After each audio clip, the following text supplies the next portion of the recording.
Diz aí, 1 Reis 22, 19 a 23. Micaías continuou: Agora escute o que o Senhor Deus está dizendo. Eu vi o Senhor sentado no seu trono do céu, com todos os seus anjos à sua direita e à sua esquerda.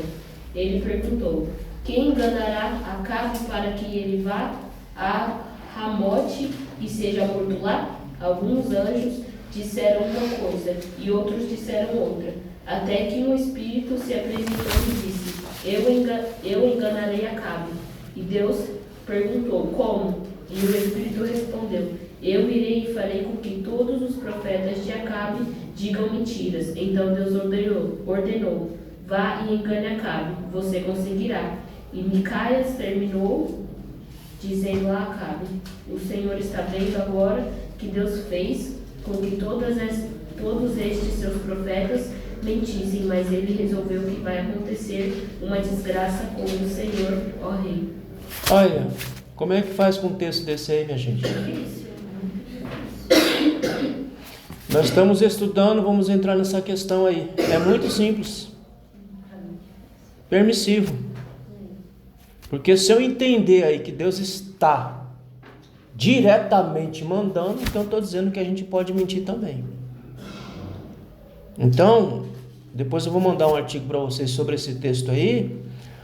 A forma mais clara que a gente pode entender é que é permissivo. Ou seja, Deus não disse vá lá e minta. Porque você pega até o contexto de Acabe, era um desgraçado, né? Um maldito que só vivia enrolado com gente mentirosa feito ele. Então, ele pagou 400 profetas para fazer o quê? Para mentir para ele. Então já está tudo dentro do contexto.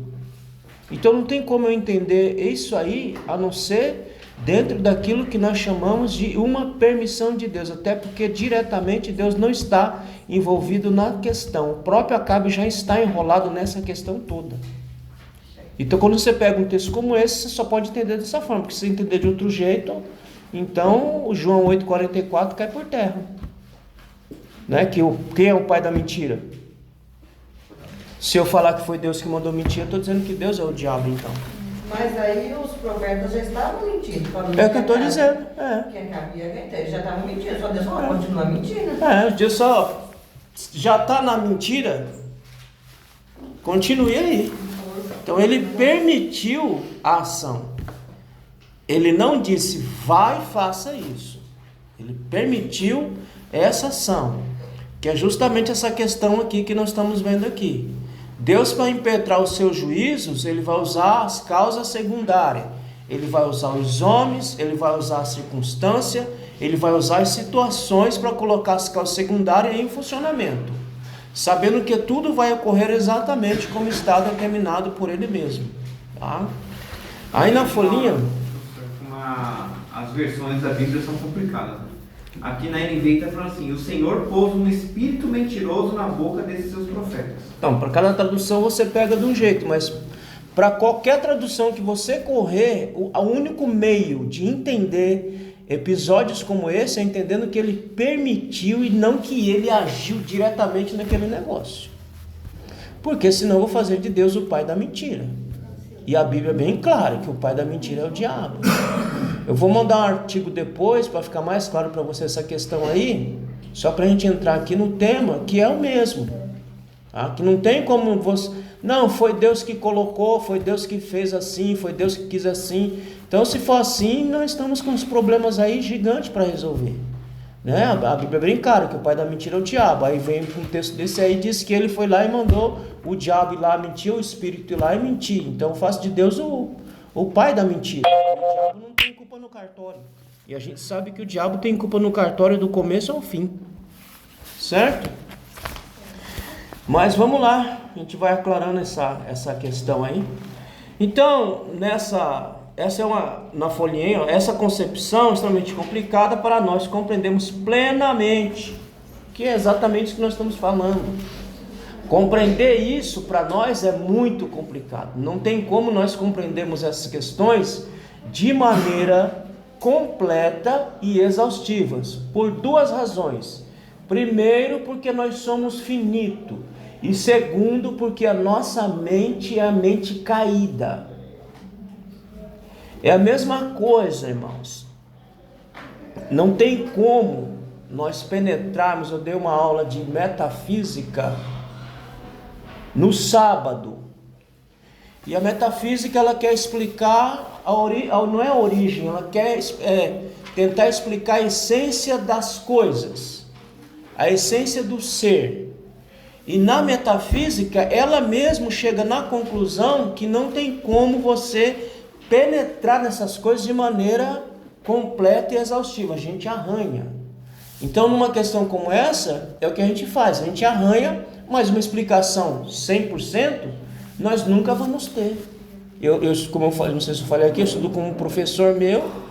Ele é mestre em literatura, em cultura judaica, mestre, doutorado, pós-doutorado, fez um pós-doc. E quando chega nessas questões, é isso aí que ele fala pra gente. Não tem uma explicação. E olha que ele está estudando desde sempre. E quando chega nesse ponto, ele diz, não tem uma explicação razoável para a gente entender como é que funciona essa coisa de soberania e livre-arbítrio, a questão do pecado, da onde veio, como surgiu, por que surgiu. Não tem uma explicação razoável. A única que nós temos é que ele permitiu. Essa é a única que nós temos. Então, o que a gente tem que ter claro na mente? Primeiro, a natureza não age de forma cega e sem ódio, mas sim porque Deus é quem determina as leis e a execução. Mesmo agindo pela causas secundárias, há uma lei, há uma determinação do próprio Deus que as coisas, elas sempre vão acontecer exatamente como Ele sempre quis. Lembra que eu falei a vocês que Deus não está lá no céu trabalhando no sentido de, isso aqui não deu certo, não, eu vou consertar isso aqui. Não existe isso aí. Quando Ele decidiu criar tudo, naquilo que os arminianos chamam, e os calvinistas também, da presciência, que o grande debate desses tontos é o seguinte: na presciência Ele viu, em vendo Ele decretou tudo e acabou. Aí o calvinista vem, não, Ele decretou tudo. Irmão, para alguém decretar alguma coisa, não tem que saber de antemão? Tem como você decretar alguma coisa sem saber de antemão? Soberanamente, de antemão, na sua visão longínqua, na sua presciência, Ele viu tudo, e em vendo tudo, Ele determinou tudo. Não tem como Ele ser um ser soberano e soberanamente, cegamente, pum. Não existe isso, irmão. Porque a ideia que passa é isso, que parece que Ele, na sua soberania, Ele decretou cegamente, pum. Não. Na presciência dele, Ele viu tudo, vislumbrou tudo, planejou tudo, determinou tudo e fez e colocou tudo em execução. Então, nada acontece às cegas e nada acontece no acaso. Não existe acaso, a não ser na música do Titãs.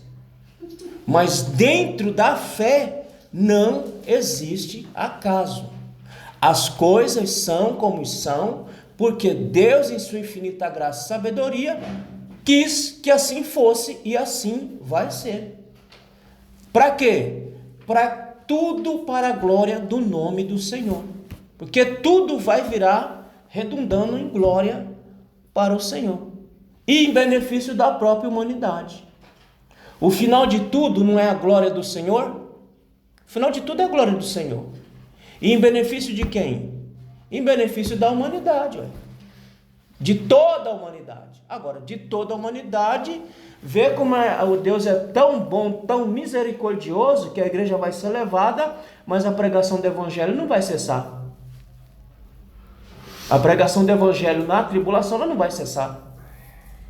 A pregação do Evangelho, ela vai acontecer de forma mais intensa, mais poderosa do que no nosso período. Porque a Bíblia diz que vai ser levantada uma força missionária gigantesca, que é o número simbólico de 144 mil. Diz que haverá 2 testemunhas lá em Jerusalém, anunciando. E diz que um anjo cortará do ocidente ao oriente, anunciando. Então a pregação, ela será abundante na grande tribulação. E quem aceitar esse convite vai entrar no milênio, do milênio vai entrar para o estado eterno. Então tudo corrobora para a maior glória do nome do Senhor. Certo, minha gente? Segundo, as causas secundárias são real, ou seja, por meio da sua criação que Deus, ele opera e governa. Lembra lá que eu falei a vocês que não existe nenhum governo que não seja posto pelo próprio Deus? É o que Paulo diz. É que os profetas dizem. Quem é que levantou Ciro? Antes de Ciro nascer, Isaías já estava profetizando Ciro.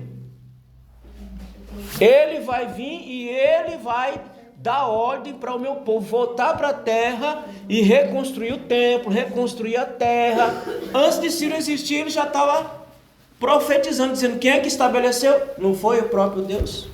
Então, por meio das causas secundárias, que ele governa e ele opera por meio das coisas que ele mesmo criou. Eu cheguei a falar para vocês aqui do clone.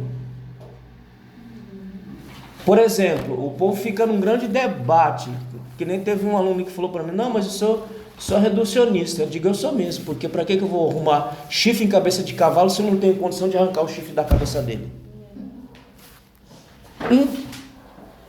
Por exemplo, eu tenho como resolver essa questão aqui da questão de coadunar livre-arbítrio e soberania? Eu não tenho. Então para que eu vou ficar enfeitando o peru se eu não tenho condição de depois tirar o enfeite do peru?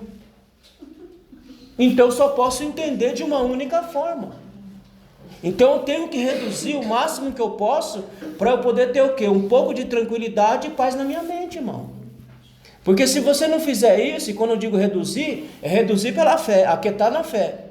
Porque se eu não conseguir aquietar na fé numa questão dessa, e isso ficar me perturbando minha mente, eu vou descambar para a heresia. Que é o que acontece com muita gente boa. Ele quer respostas razoáveis, respostas plausíveis dentro da nossa estrutura finita e caída. Agora, como é que a gente vai achar uma resposta plausível, uma resposta razoável, com uma finitude dessa nossa e como nós somos caídos? Eu ainda falei na aula de sábado o seguinte: mesmo quando nós lá estivermos na glória, vocês podem esquecer, se eu não falei eu vou dizer agora, vocês podem esquecer de que lá, chegando lá, vocês vão conhecer a Deus profundamente, exaustivamente e de forma completa. Isso aí vocês podem esquecer. Quem tiver com essa esperança, fique por aqui mesmo, para não ser decepcionado quando chegar lá. Porque nem lá nós vamos conhecer Deus de maneira completa e exaustiva. Por quê? Minha pergunta é para vocês. Senão ele vai deixar de ser Deus. Hã? Senão ele deixa de ser Deus. E a gente passa o quê? A ser Deus. Pronto, simples assim. Como esse copo de água que eu vou beber agora. Eu entendo que algumas coisas sim, ele vai permitir, mas algumas só. Mas penetrar na parte mais... Essa não. Não tem como. Então, se nem lá nós vamos conseguir compreender profundamente, exaustivamente a Deus, imagine cá, nessa estrutura nossa aqui. Então, o que a gente faz, pelo menos no meu caso, algumas coisas eu reduzo mesmo, pela fé, para eu ter paz, tranquilidade e seguir minha vida tranquilamente. Porque senão você fica com assuntos na sua cabeça que fica te perseguindo, e ninguém quer ficar na dúvida, né? Todo mundo quer ter a resposta sanada daquela dúvida. Aí é onde você começa a se aprofundar e você vai descambar para onde? Só tem um lugar para você tentar saciar a sua dúvida. Qual é? Filosofia. Aí você vai começar a beber na filosofia, pronto, irmão, aí já era. Aí Aí você vai beber daquelas águas rotas que diz lá o profeta Jeremias, se eu não estiver enganado. Porque a filosofia é um projeto humano. A filosofia não é um projeto divino. A filosofia é um projeto humano. Aí você vai beber da onde? De um projeto humano? Você vai chegar onde? Na heresia. Então tem coisas que a gente tem que se contentar com o que a fé nos dá, né? E ela nos dá a certeza de que Ele é soberano sobre tudo e sobre todas, e tudo o que Ele faz, absolutamente tudo é bom, porque no final redunda para a glória dele mesmo e benefício do próprio indivíduo. Vamos ler um texto rapidinho aí, Gênesis capítulo 4, versículo 5. Olha aqui, vamos ver na prática como é que Deus faz as coisas.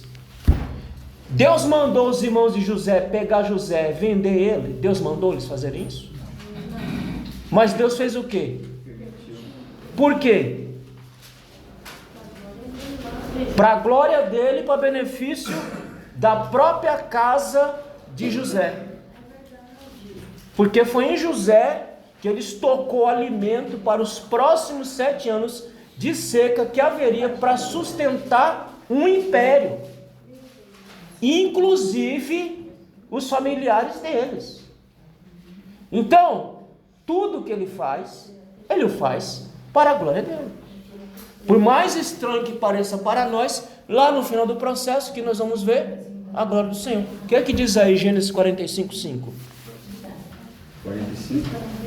Gênesis 45, 5.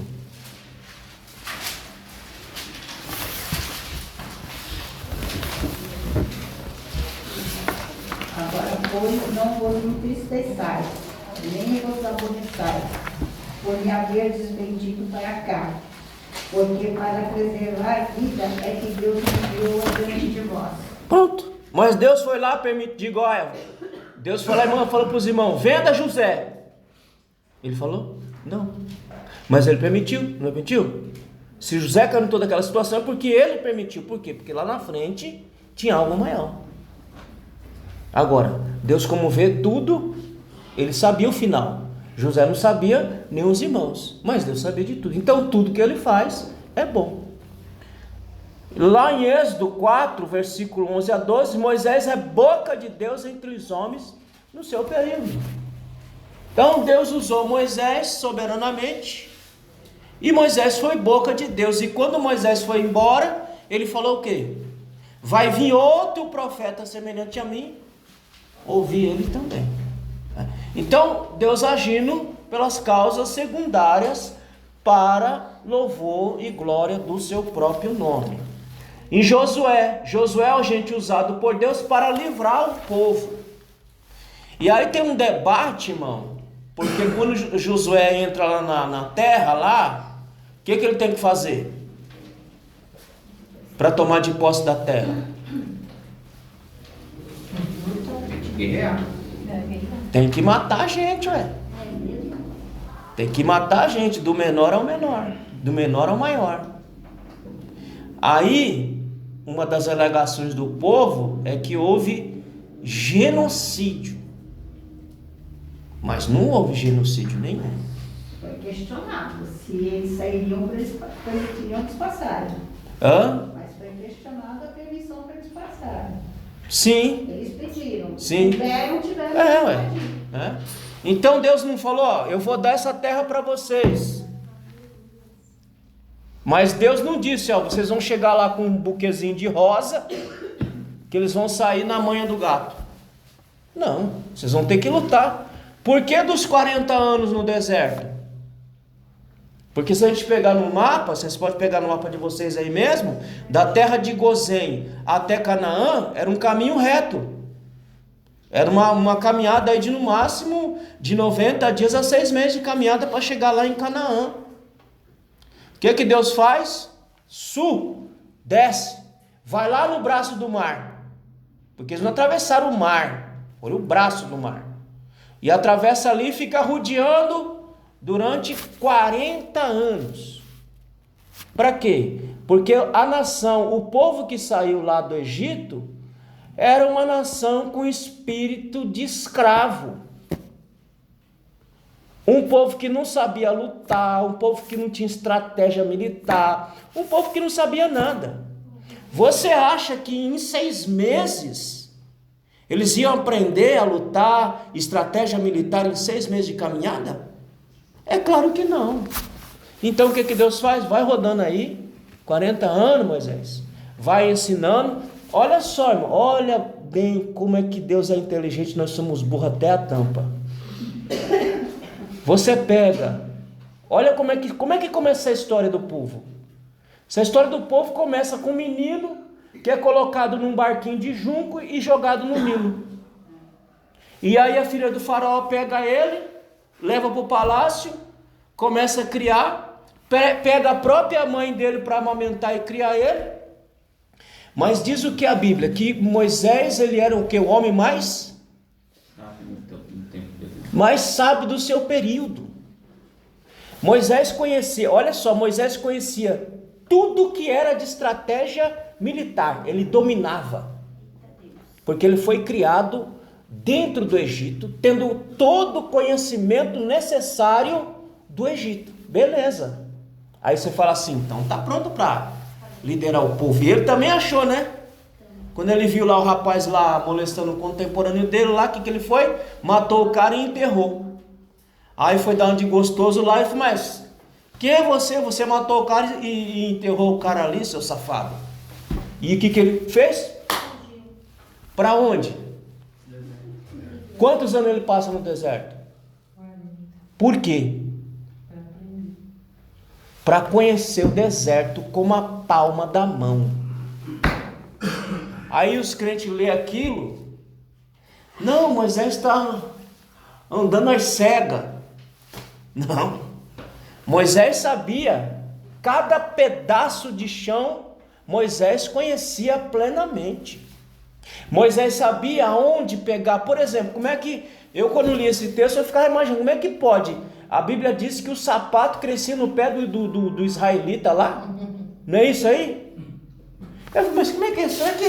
Eu ficava pensando comigo, irmão. No meu início da minha carreira, eu disse, como é que pode o sapato crescer no pé do cara?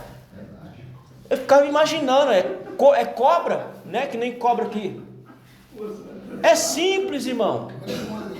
Moisés conhecia o deserto, conhecia as nações que circundavam os desertos, e ele tinha todo o conhecimento, habilidade de negócio e troca. Me dá aqui pelo, porque eu preciso alimentar o povo, que eu preciso colocar. Ou vocês acham que foi um milagre a vida toda? A Bíblia relata algumas coisas para mostrar para o povo que Deus é Deus, mas nesse inteirinho de um milagre e outro tinha que viver. E como é que fazia isso? No intercâmbio com o povo do deserto ali. Aí depois de 40 anos, que o povo já está pronto para pegar em armas, para lutar, aí vem Josué e Deus diz, agora você vai entrar com esse povo na terra aí e vai fazer eles tomar posse da terra. Mas para isso, vocês vão ter que lutar. Então eles já estavam qualificados, já estavam preparados para tomar posse da terra, porque a promessa de Deus é assim, irmão, é que a gente é meio cabeçudo. É igual chamado, você já viu? Você fala com o crente, não, Deus me chamou você para quê, irmão? Não, Deus me chamou para o ministério de louvor. A voz ruim da desgraça, desafinado que só. Não, mas Deus me chamou, pastor. Tá, chamou? Cadê? Você já entrou na escola de canto para aprimorar a voz, aprender técnica de canto? Já entrou? Ah, não, então você vai morrer na chamada, filho. Porque chamada implica em responsabilidade, implica em preparação. Ah, Deus me chamou há mais de 30 anos para o que eu faço hoje. Mas se eu ficasse lá naquela vigília onde eu fui chamado, e não fosse para a sala de aula, não enfiasse minha cara nos livros, se eu estaria aqui dando aula para vocês hoje? É claro que não. Então, olha, José, você vai entrar, só que você vai ter que lutar. Vocês já estão prontos, vocês já aprenderam, você sabe tudo de estratégia, tudo como fazer. Então, bota esse povo para entrar e tomar posse da terra, operando pelas causas secundárias. Certo, meus irmãos? Depois, aí Provérbios e Esdras, o autor mostra que os governantes da terra estão o quê? a serviço de Deus, ué. Aliás, todo mundo está a serviço de Deus, inclusive o diabo. Todo mundo. E eu falei, não, mas você é reducionista. Eu só posso pensar assim. Todos estão a serviço de Deus, inclusive o diabo, como diz Lutero. O diabo é o cachorro de Deus, que está preso na corrente e seguro pela mão, porque se Deus solta, irmão, você acha que o mundo estaria em pé? Deus impõe no limite para ele, já faz estrago. Agora você imagina se ele não tivesse limite algum, se ele já tinha feito estrago nisso aqui, já tinha acabado com isso aqui numa paulada só. Mas como Deus está no controle de tudo, ele não pode fazer tudo o que ele quer. Inclusive perturbar a tua vida, ele tem que pedir permissão. Não foi o que ele fez lá? Aí, tá aí, ó, de boa, glória a Deus, aleluia. Também, o Senhor deu tudo para ele, vida boa, status social. Tira tudo aí, eu quero ver se ele vai continuar dando glória. O que Deus disse? Vai lá, desgraça. Toca em tudo que ele tem. Você só não toca na alma dele, porque essa é minha. E mesmo assim, Jó continuou dando glória a Deus. E ele diz: o Senhor o deu, o Senhor o tomou, louvado seja o nome do Senhor. Irmão, era essa frase que eu repetia do lado do caixão da minha filha. Eu repetia incessantemente na minha mente, e eu falava baixinho, balbuciando: o Senhor o deu, o Senhor o tomou, louvado seja Deus, porque todos somos dele. Se todos somos dele, ele tem o direito de fazer o que ele quer. É isso que a gente não consegue entender, irmão. A gente quer questionar. Como é que como Isaías diz, como é que o caco quer questionar o seu Criador, meu Deus do céu? Quer entender as coisas insondáveis de Paulo, irmão. Paulo, com todo o conhecimento que ele tem, com toda a bagagem que ele tem, ele vai e repete o salmo.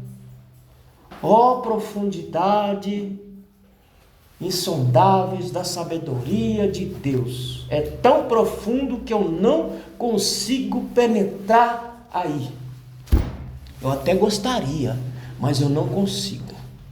Então, ele faz exatamente como ele quer, do jeito que ele quer, operando pelo quê? Pelas causas secundárias que somos cada um de nós aqui. E cada um de nós aqui, ele vai usar de uma forma para que o nome dele seja glorificado no final de tudo. Deuteronômio mostra que a riqueza de Israel foi dada por Deus. Tudo é dado por Deus. Lá na congregação, eu estou numa série de mensagens domingo à noite sobre a prosperidade à luz da Bíblia. E uma das coisas que a gente falou é isso. Tudo que nós temos vem dele. Por isso que você não pode maldizer o seu patrão. Dizer, se eu pudesse, eu não via nem mais aparecer aqui. Dê graças a Deus, irmão, que o seu patrão está lá ganhando dinheiro, pagando o teu salário. Mas eu queria ganhar mais. Mas você faz o quê? Um dos princípios da prosperidade, irmão, é o seguinte: o que é que você tem na mão? Não é porque tem gente que quer prosperar, mas não tem nada na mão. Não tem nada na mão. O cara não tem uma profissão, o cara não tem estudo, o cara não tem nada e o cara quer prosperar. Ele pode prosperar? Ele pode prosperar se ele for inteligente, mesmo não tendo tudo isso que eu acabei de falar. Mas se ele for um cara inteligente, um cara que olha a sua volta, ele ganha dinheiro, mesmo sem todos os recursos que a gente às vezes acha que vai chegar na prosperidade. Mas o cara tem que ter alguma coisa na mão, né? Tem que ter alguma coisa na mão, não pode ser... O que você tem para prosperar na mão? Eu não tenho nada. Você tem pelo menos a vontade? Isso eu tenho. Então pode correr atrás que você vai chegar lá. Agora, se nem a vontade você tiver, aí fica difícil. Tem pessoas que reclamam, sabe? Eu já vi gente reclamar, sabe? Olha lá, meu patrão lá, carro novo, carro zero lá, outro carro lá. Poxa, eu vou pra cá, rapaz, fica contente, carro novo. Mas você vai se preocupando, você começa a ver os carros dele novo. Aí você pode começar a se preocupar. Quando ele aparecer de fusquinha aí. Você está garantido. Então, a gente tem que olhar e dizer, não, Senhor, graças a Deus que o Senhor está prosperando ele. Mas se você tiver alguma coisa na mão, irmão, tem pessoas que ficam ricas fazendo bolo. Fazendo bolo. Como aquela menina lá do 4, como é o nome dela lá, meu Deus? Beca Milano. Beca Milano. Aquela mulher podre de rica, fazendo o quê? Mas o bolo dela é qualquer bolo? Não é qualquer bolo. Ela pegou a receita no YouTube? Não foi. Ela foi estudar. É o bolo, irmão. Mas ela começou fazendo um bolo velho, torto, ruim.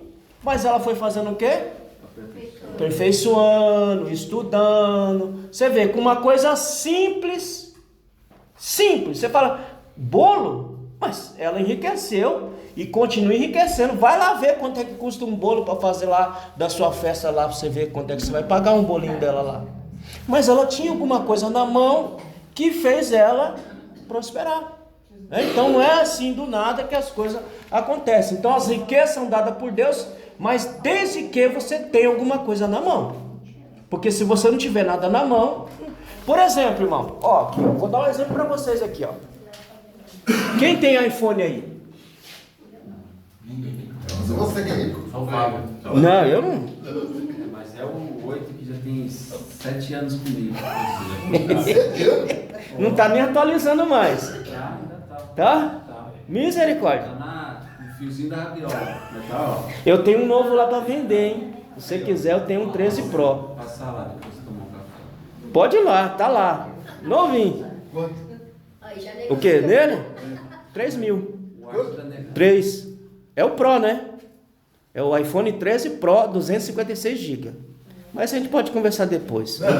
Tem conversa, tem negócio. Mas qual é a diferença? Aqui, ó. Qual é a diferença do iPhone para a linha S da Samsung? Hã? Qual deles? A linha S é melhor do que o iPhone. O Eric disse. A linha S é melhor do que o iPhone. Sistema operacional. Eu tô com um Samsung Note 8 de 2022. Eu liguei ele esses dias para aprontar para vender. Tá lá, atualizadinho. Melhor do que o iPhone é a linha S.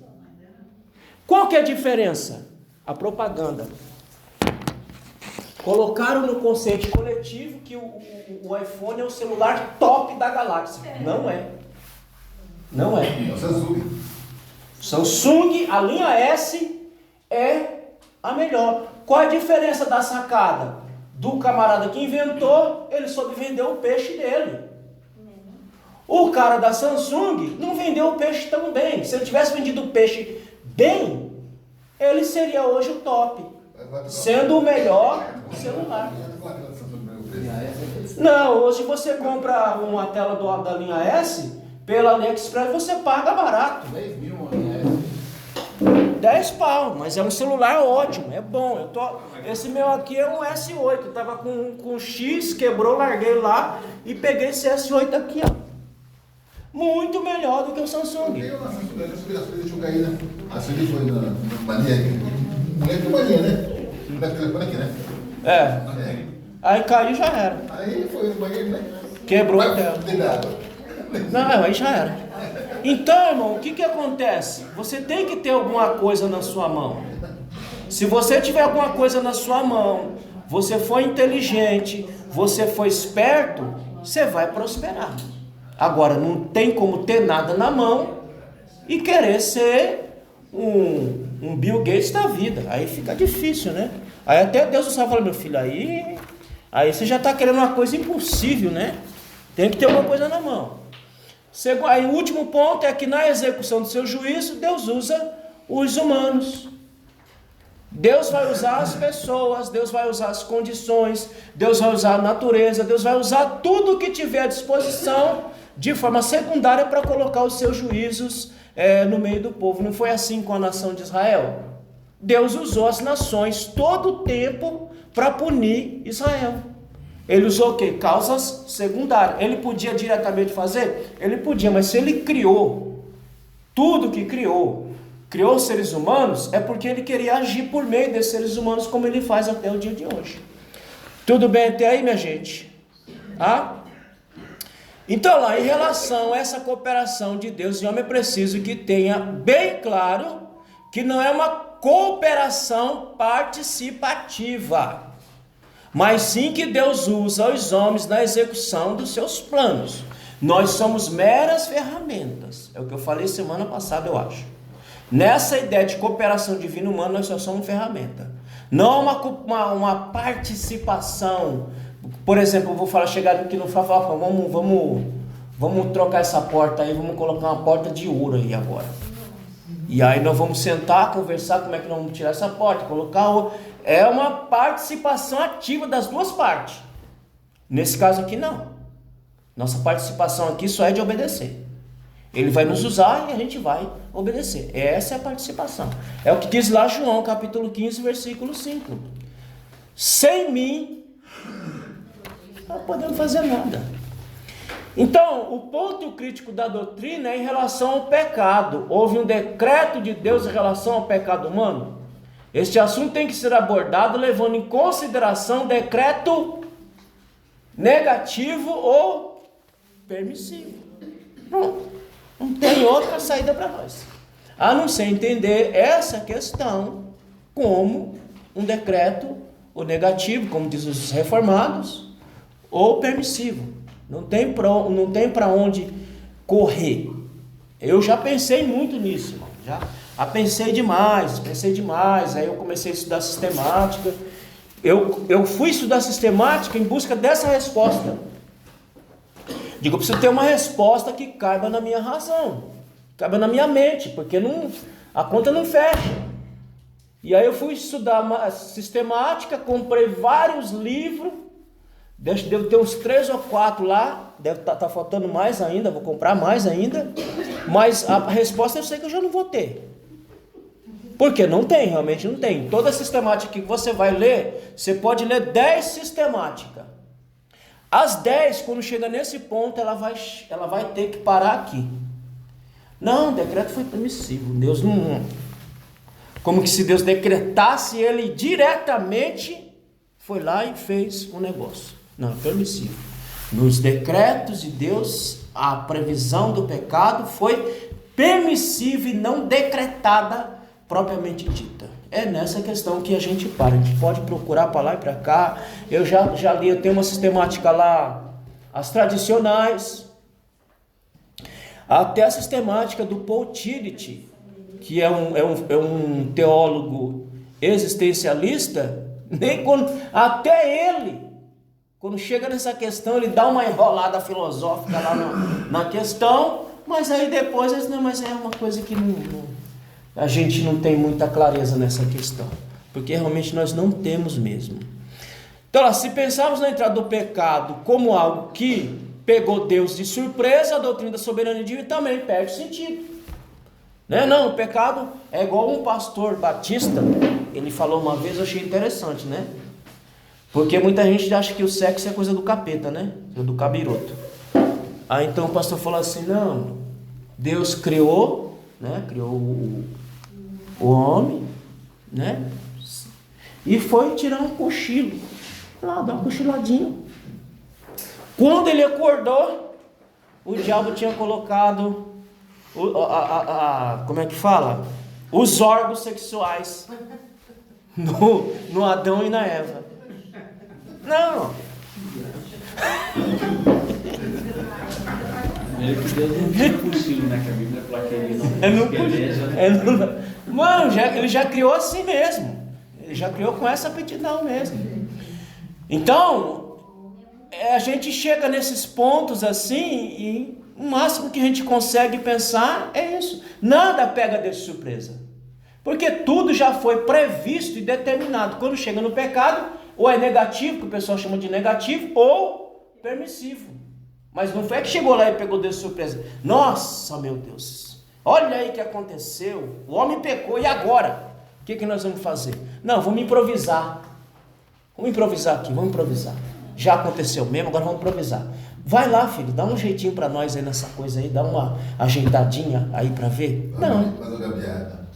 Faz uma gambiarrinha aí, porque o plano não deu muito certo como eu planejei, não. Deu uma destragada aí. Vai lá dar um jeitinho lá. Apocalipse capítulo 13, versículo 8. Vamos ler.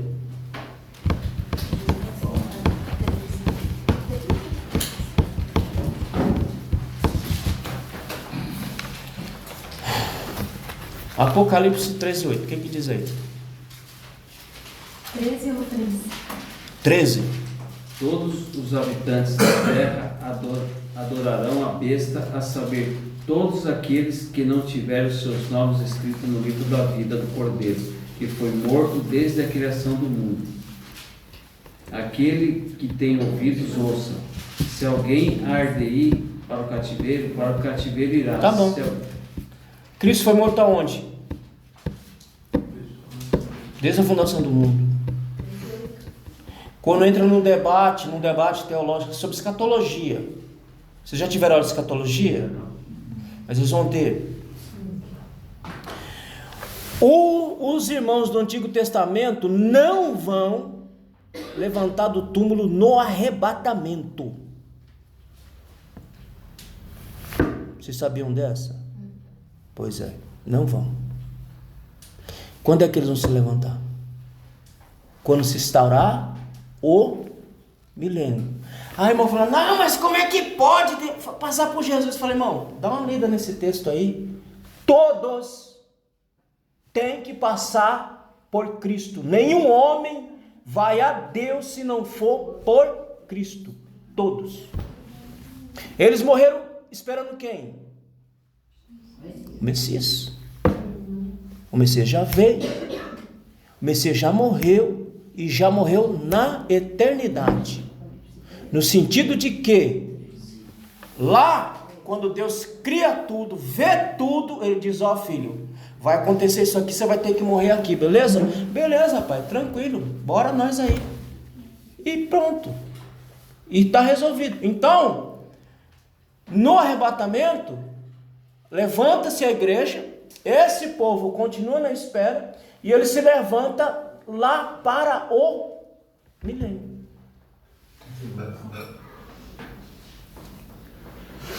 Por quê?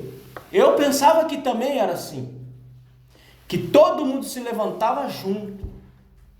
Agora, quando a gente fala de primeira ressurreição, a primeira ressurreição começou quando? Quando começou a primeira ressurreição? Hã? Lá em Lázaro, né? Jesus? A primeira ressurreição começou em Jesus e só termina quando os irmãos do Antigo Testamento se levantar junto com aquelas testemunhas que estão lá clamando debaixo do altar de Apocalipse capítulo 6. Aí termina a primeira ressurreição. A segunda ressurreição o que é? É para a morte e condenação eterna. Certo, meus irmãos? Mas agora é claro. Assim, isso não é uma questão fechada. É assim como Jesus vem antes, vem depois, vem durante, vem no meio. Quando é que ele vem? A Bíblia só diz que ele vem. Agora, para você pode vir antes da tribulação, ou pode vir no meio da tribulação, ou pode vir no final da tribulação. A questão é, alguém está negando a vinda do Cristo? Ninguém está negando. Qual é o ponto de debate? Quando? Só o ponto de debate é quando. Arrebatamento. Aí cada um escolha quando quiser. Eu quero ir antes, não estou a fim de ficar aqui para passar nada não. Eu quero ir antes, mas se for para ir depois também eu vou fazer o quê? Mas minha esperança é ir antes. Hã? Vai ter para pregar. Vai saber. Você não quer acabar da aula dos outros, não? Não, eu quero nada. Agora tem uma coisa que eu estava pensando, agora que eu vou falar uma heresia minha. Uma heresia minha, tá? Não estava na Bíblia, não está em canto nenhum. É uma heresia minha. Qual é? Nem todos os mestres e nem todos os pastores vão subir. Eu sei que eu vou, quem vai ficar não é problema meu. Eu estou me preparando para ir logo na primeira. Por que eu penso assim? Não, mas na Bíblia não está, o que eu estou falando não está na Bíblia.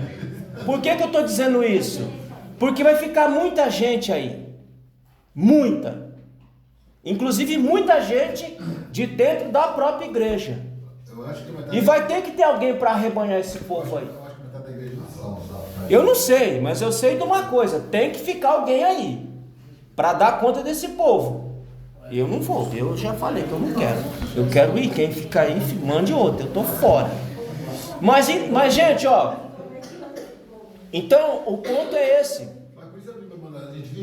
Sim. Mas ele já escolheu o que ele vai deixar, está escolhido. O que? Você vai ficar, você vai ficar. E aí? Vou fazer o quê? Eu não quero. Eu já falei para ele que eu não quero, não. A heresia é minha, mas eu não quero, não. Hã? Aí não tem o que fazer, né? A gente fica aí, ué. Ué. Mas assim, gente, a questão esses pontos é quando? É a mesma coisa do batismo no Espírito Santo. Você vai conversar com o assembleano roxo, ele vai falar para você que batismo só aconteceu lá em Atos 2. Você vai mudar o pensar do cara? Eu não vou mudar o pensar de ninguém, cada um pensa do jeito que quiser. É só o ponto de quando. Por exemplo, para mim batismo acontece no ato da conversão, porque Paulo diz que sem o Espírito ninguém pode dizer que Jesus Cristo é o Senhor. Aí eles inventaram, não é que eles inventaram, eles construíram uma doutrina aonde não era para ser criado. Porque o maior milagre de Atos 2 aconteceu aonde? Dentro ou fora? Dentro ou fora? Fora. Porque quem estava do lado de fora estava ouvindo das coisas de Deus em sua língua materna. Se não tivesse ninguém ali, não teria uma língua saindo ali. Nenhuma. Ela só ocorreu porque tinha 13 nações ali. E cada nação e cada povo que estava ali, cada um foi para o seu lugar e o evangelho chegou nas regiões, chegou em Roma, chegou na África, chegou em tudo quanto é canto, porque eles ouviram a palavra naquele dia e foram. Aí você fala, não, mas tem um evento de Cornélio. Mas antes do evento de Cornélio, o que aconteceu com Pedro? Ele teve a visão. Um monte de bicho proibido, e Jesus fala, mata e come. Não, mata e come. Não, mata e come. Ele falou, tá bom, Senhor. Aí ele falou, vai vir aí um rapaz aí lá da casa de Cornélio e você vai lá, hein? Você vai lá e vai pregar a palavra lá. E aí diz a Bíblia que ele chegou lá, pregou a palavra lá. O que aconteceu? Eles foram ali cheios do Espírito, porque estão no ato da conversão, cheios do Espírito, e só falaram línguas para provar para Pedro e a ala judaica da igreja que o evangelho é para todos. Só por isso, irmão. Aí esse cara faz um cavalo de Troia em cima do negócio. Irmão, eu não perco uma vírgula de discutir isso aí. Eu não perco. Por quê? É outra questão. Quando? Para eles, pós-conversão. Para mim, no ato. Esse texto. Qual? Fala do ato da conversão que é selado. Você tem em 1 Coríntios, capítulo 12, verso 3 e 13. Você tem Efésio, capítulo 2 de Efésio, capítulo 1 de Efésio, está tudo lá. Fala, Aurélio. O senhor crê que o batismo do Espírito Santo é evidenciado unicamente pelo falar em línguas? Eu nem acho que a evidência do batismo é falar em línguas. Nem acho. E eu já mostrei para vocês aqui. A maior evidência de um crente cheio de Deus, qual que é? Atos 10, 38. A Bíblia diz que ele era cheio do Espírito e andava fazendo o bem. Quantas pestes do inferno que fala línguas estranhas e é maldoso, ruim, crente problemático, dá trabalho para pastor, dá trabalho para a igreja, dá trabalho para todo mundo. Não, mas eu sou cheio porque eu falo, siricanta, sirianda. Eu ainda tenho que tem muitos que ficam decorando isso aí, vai ficar falando. Não existe, irmão. Muita coisa que você ouve, você vê que está falando ali da carne. A pessoa ali que Mas outros sim. É transformação. Transformação. Se não tiver transformação, não aconteceu nada. É como, por exemplo, acho que vocês não vão ter essa matéria, mas quando vocês for para o seminário vocês vão ter. Em metafísica, que Tomás de Aquino, ele pega a metafísica aristotélica e aplica na teologia. Uma das vias de prova de Tomás de Aquino, vias racionais que ele criou para provar a existência de Deus, ele diz o seguinte, que há um motor imóvel. Mas esse motor imóvel é aquele que move todas as coisas e faz a mudança de todas as coisas. Aí você aplica isso no nosso evangelho, que foi o que eu fiz lá para não deixar a matéria tão chata. Ele diz então, há um motor imóvel que coloca todas as coisas em movimento, e quando ele coloca todas as coisas em movimento, há uma modificação. Certo?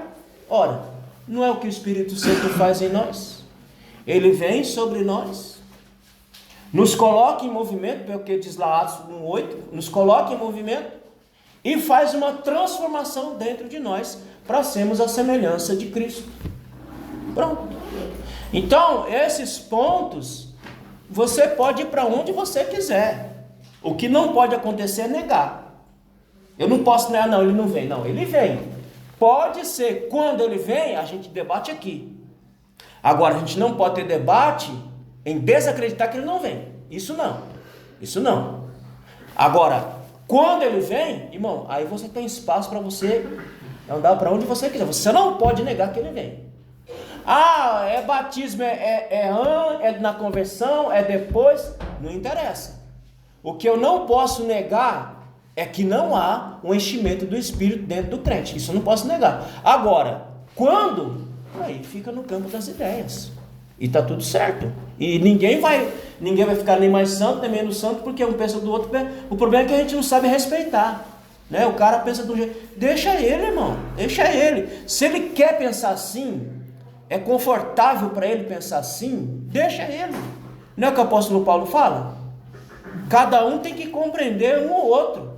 O forte tem que entender a fraqueza do fraco, e o fraco tem que entender o forte. Todo mundo se respeita e segue o jogo. Agora, onde tem problema? Quando começa a negar. Quando começa a negar essas coisas, aí nós temos problema. Não negou, meu irmão? Você pode pensar que você vai até de carroça, que não tem problema nenhum. O negócio é saber que você vai para lá. Então, voltando aqui, é preciso entender que Deus tem controle absoluto de tudo, inclusive das ações livres. Até das ações livres, Deus tem controle, porque nós acabamos de ler, na ação livre dos irmãos de José ali, Deus já estava no controle daquela ação, porque eles fizeram exatamente o que Deus queria. O quê? Ele tem que chegar no Egito, ele vai chegar no Egito. Agora, usando os irmãos na sua ação livre, que já estava lá tudo sob o controle dele, eles fizeram tudo o que fizeram, venderam. Porque a primeira proposta qual foi? Vamos matar esse miserável, esse cagueta. Vamos matar esse X9. Não, nosso pai vai morrer, porque já estava tudo controlado ali. Não vai matar, vocês vão vender. Vai vender, ele vai para o Egito, vai para a casa do Potifar, vai preso, e da prisão ele vai sentar como segundo regente do império. Foi exatamente como ele quis. Por quê? Porque ele tem controle absoluto de todas as coisas. Certo, meus irmãos? Nós pentecostais, quando chegamos nesse ponto, a única explicação que temos sobre a entrada do pecado na natureza humana é a seguinte: talvez a melhor coisa que possamos dizer é que Deus permitiu que o pecado entrasse no mundo por razões além da nossa capacidade de compreensão. E assim é. Nós não temos como compreender isso aí. São razões que estão além da nossa compreensão. Mas quando chegar lá, talvez ele possa explicar, né? Não sei. Mas as razões por que ele permitiu que ele entrasse, foge ao nosso escopo, na nossa compreensão. Trata-se simplesmente de ter permitido que o pecado penetrasse primeiro no céu. Veja bem, onde é que entrou? Não foi na terra. Essa coisa começou lá em cima. Começou lá em cima. E de lá veio para aqui e desgraçou tudo. Penetrasse no céu e depois na terra, por motivos benéficos. Olha só. Por motivos benéficos, só conhecidos dele, ou seja, de Deus, apesar do sofrimento que causaria, assim como do preço terrível que teria que pagar pela morte do seu filho. Então, tudo isso, inclusive a entrada do pecado no mundo, ela tem um propósito benéfico na vida do ser humano. Qual é o maior propósito benéfico? Que ele nos salvou no seu filho. Ele poderia nos deixar à deriva e perdido, mas ele, sua infinita graça e misericórdia, o que ele fez? Mandou seu filho. Não, filho, vamos salvar essa gente aí, porque eu amo tanto eles que eu quero trazê-los para perto de mim, e você vai ser o mediador desse negócio, você vai trazer eles para perto de mim. Então tudo para o benefício do próprio ser humano. Amém, meus queridos? Semana que